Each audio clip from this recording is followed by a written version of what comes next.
Treasurer Jim Chalmers is speaking. All since the last election. Interest rates are now 1/6 of what they were during the darkest days of the global financial crisis. Interest rates this low are at emergency levels. They were already at emergency levels before the coronavirus hit and before the fires over this summer. Scott Morrison needs to concede, after months of economic mismanagement and underperformance of the Australian economy, that his inaction and his incompetence means that the bank has had to do all of the heavy lifting. How low do interest rates have to go in this country before Scott Morrison is shaken from his inaction and his incompetence on the economy? It has been obvious to everybody except the Morrison government for some time now that the economy has been floundering and that it desperately needs a boost. The nation is crying out for economic leadership. It is crying out for an economic plan, and Scott Morrison, as always, has been missing in action. This is a Prime Minister who has time to pore over colour-coded sports-wrought spreadsheets, but can't be bothered coming up with a plan to protect Australians from this floundering economy which has emerged on his watch. Tomorrow we'll get the national accounts data, and I won't predict or preempt what we'll see in those numbers. We already know that unemployment is rising, growth has been slowing, wages have been stagnant. There are issues in the economy with productivity, business investment, household debt. In the budget, net debt has more than doubled on this government's watch, so that most of the debt in the budget is Liberal debt. The Prime Minister and the Treasurer are talking about the position that we find ourselves as we face the significant challenges of the coronavirus.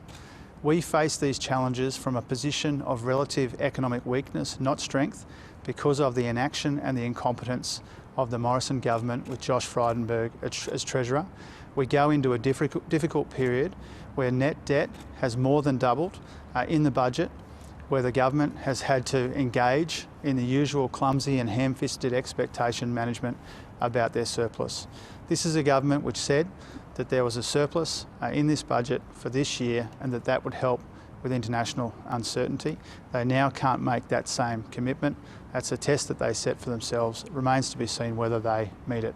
But the fourth interest rate cut in the last 10 months, all since the election, is an indication that the Reserve Bank has had to do all of the heavy lifting because Scott Morrison and Josh Frydenberg couldn't be bothered coming up with a plan for an economy which has been floundering for some time. Doesn't the government deserve some slack, given this is a pretty rare occurrence, such a huge pandemic outbreak like this?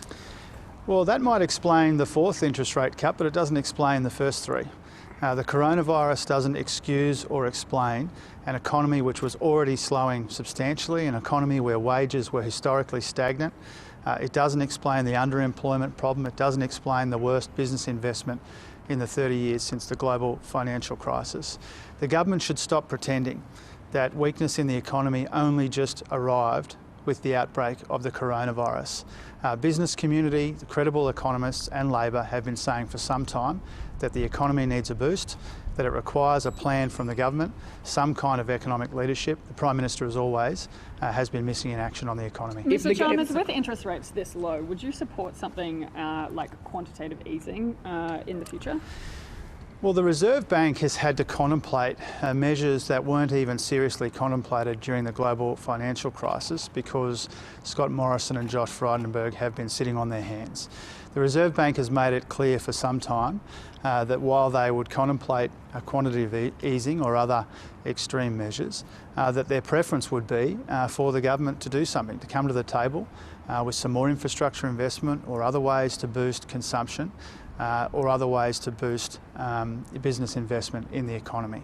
And so the Reserve Bank shouldn't be left to do all of the heavy lifting. The Reserve Bank shouldn't have to contemplate these kinds of extreme measures. They wouldn't have to do that if they had a government which knew what it was doing and was prepared to show the required economic leadership to come up with a plan to turn the economy around. If the government had gone ahead, like you'd called for earlier, late last year, and stimulated the economy fiscally, wouldn't they now be in a less financially secure position to stimulate the economy now?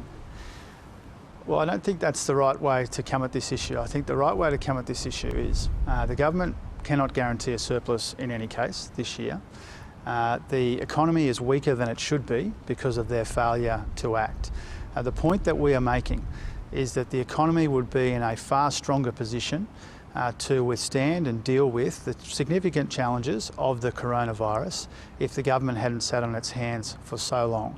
And that's not just Labor's position. That's been the position of peak business organisations, big employers, the Reserve Bank, the IMF, and Labor for some time now. And I think as this coronavirus, the fallout unfolds, it will become clearer and clearer to more and more Australians that the government's inaction in the period before the outbreak of the virus means that we confront these challenges from a position of weakness and not strength, and that's costly for the Australian economy and for the businesses and workers and families which make it up.